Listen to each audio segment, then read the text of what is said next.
Bismillahirrahmanirrahim. Assalamualaikum warahmatullahi wabarakatuh. Alhamdulillahirrabbilalamin. Wassalatu wassalam ala ashrafil anbiya'i wal mursalin wa ala alihi wa sahbihi ajma'in, amma ba'du. Puji syukur kehadirat Allah subhanahu wa ta'ala telah memberikan nikmatnya.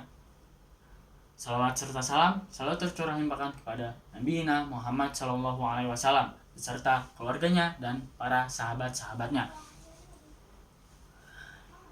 Yang saya hormati Ustadz Pembimbing Al-Mukarram Ustadz Mulyono LC, dan yang saya banggakan para hadirin sekalian.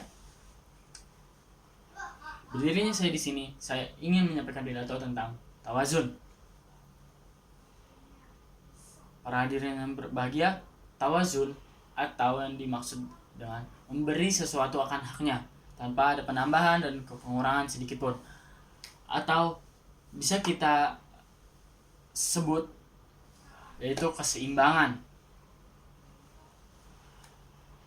Di dalam Al-Quran banyak sekali ayat-ayat yang menyampaikan tentang keseimbangan, seperti di Quran surat Al-Mulk ayat 3 yang menjelaskan bahwa Allah menciptakan alam semesta beserta isinya secara seimbang dan tanpa ada kesetimpangan sedikit pun.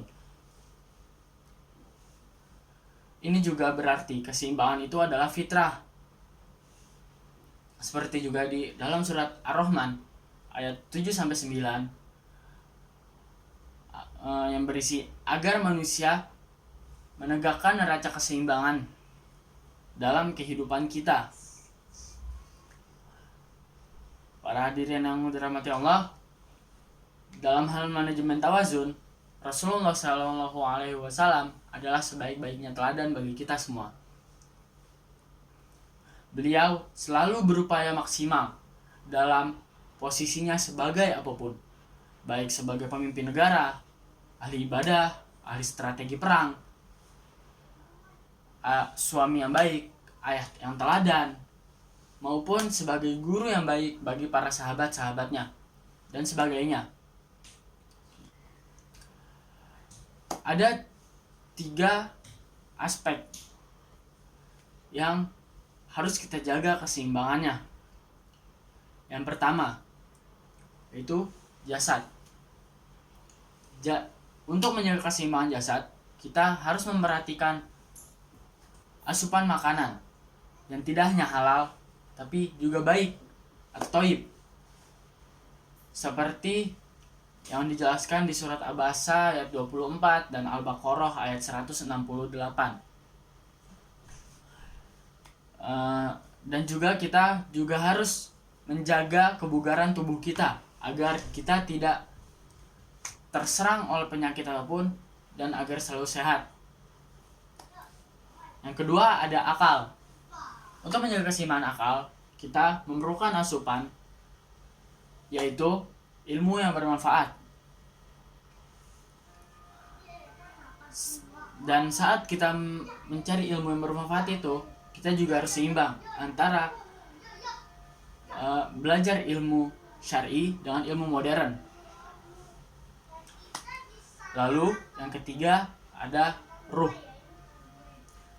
Gizi yang diperlukan untuk menjaga keseimbangan ruhiyah adalah zikrullah, yang berarti senantiasa mengingat Allah dalam kondisi apapun.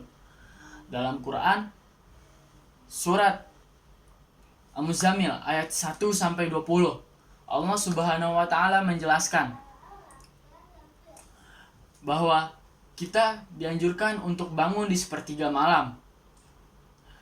Dan dijelaskan juga bahwa Allah memaklumi setiap kesibukan kita setiap harinya. Namun Allah tetap memerintahkan kita untuk bangun, untuk beribadah dan berzikir kepadanya di penghujung malam. Dalam ayat lainnya, Quran surat Ar-Ra'd ayat 28, Allah memberikan jaminan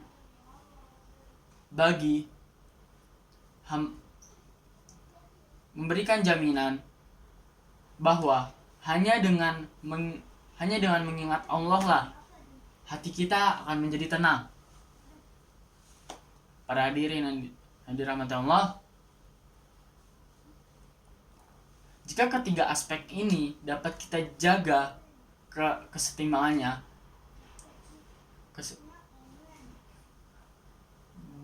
maka kita akan memperoleh janji Allah dalam Quran surat Al-Luqman ayat 20, yaitu mendapat keseimbangan lahir dan batin. Berikut beberapa contoh sehari-hari yang harus kita jaga keseimbangannya. Yang pertama adalah hal dalam beribadah. Dalam hal beribadah, kita harus selalu menjadikan ibadah fardu sebagai ibadah prioritas atau utama, dan kita harus selalu semangat dalam menjalankan ibadah sunnah. Lalu yang kedua ada hal menuntut ilmu. Dalam hal menuntut ilmu, kita harus seimbang dalam menuntut ilmu untuk belajar dan tazkiyatun nafs. Lalu yang ketiga ada hal mencari harta. Kita tidak boleh menempatkan harta pada hati kita, dan kita tidak boleh berlarut-larut dalam mencari harta. Dan juga jika kita ada rezeki, kita harus menginfakkannya. Ya, demikian poin-poin dalam hal manajemen tawazun. Semoga menjadi pengingat bagi kita agar senantiasa adil dan seimbang dalam menjalani kehidupan yang dianugerahi Allah Subhanahu wa Ta'ala ini. Semoga Allah memberi kemampuan dan keistiqomahan untuk kita adil dan tidak zalim kepada hak-hak diri kita. Wallahu a'lam bishawab. Mungkin itu saja yang bisa saya sampaikan. Kurang lebihnya mohon maaf. Wabillahi taufiq wal hidayah. Terima kasih atas perhatiannya. Wassalamualaikum warahmatullahi wabarakatuh.